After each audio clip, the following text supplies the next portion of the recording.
I think one of the greatest gifts the 7 Habits has given our school, has given our teachers, is permission to care deeply about students again.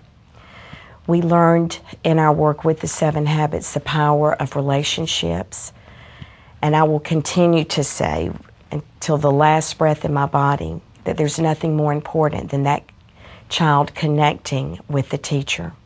Every single child is important. Every single child has worth, and every single child has the capability of making a difference. As far as the teachers finding the greatness in each student here at Combs, maybe one child's great, the only thing great about them today is that they got up and they made it to school on time. But you know what? The teacher will pull that student aside and will give them a hug and say, I'm so happy that you did not get a tardy slip today, and I can tell you really worked hard. They'll call you and your heart races because you see the school name come up on caller ID, but they would tell us something as simple as how great my daughters did today. Like, oh, you should have been here. Simone read this, or Tiffany actually accomplished this feat. So that's good things, because sometimes when you get a call, you don't want it to always be bad. You want to hear the great accomplishments. I had a boy in my first year teaching who had every challenge that any student could face. He had poverty, he had problem people around him. The influences were things I was not familiar with. One day I just didn't know what to do, so I sent him down to Miss Summers. He possessed unbelievable talent, and we could see that talent within him.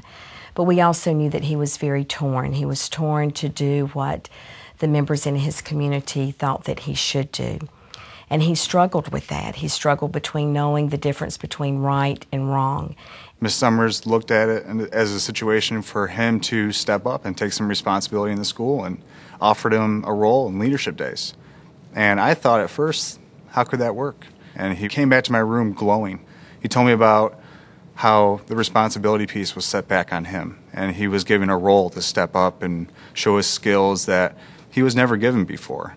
And from that day on, he was only improving in my classroom in all elements. He was starting to hang out with better people, making better choices. I'm very afraid that if all we focus on in school is that almighty test score, that we're going to create a generation of children who know how to do nothing but take a test well.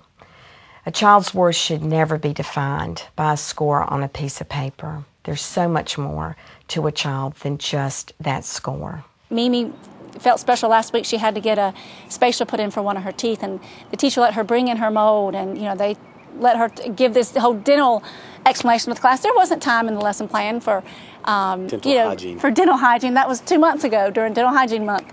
But Miss Joyner sat back and she let Mimi explain and go around and show everyone her new appliance that she had in her mouth. And one thing I think that the Covey Habits tells the teacher is that, yes, of course we need a schedule and we need to be disciplined, but there's also time to sit back, to sharpen the saw, use the teachable moments, and let the kids lead the way. We've got to do more.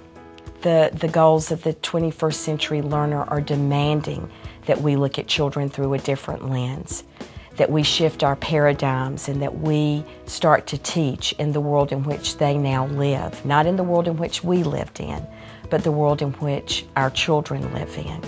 Teaching them responsibility, teaching them ethics, helping them understand what a moral compass is all about, is truly the gifts we need to give children. We're not going to find that in a workbook. We're not going to find that in a textbook. We're going to find that in the day-to-day interactions that we have with children. We only get one chance to prepare children for a world that none of us can possibly predict. What are we going to do with that one chance?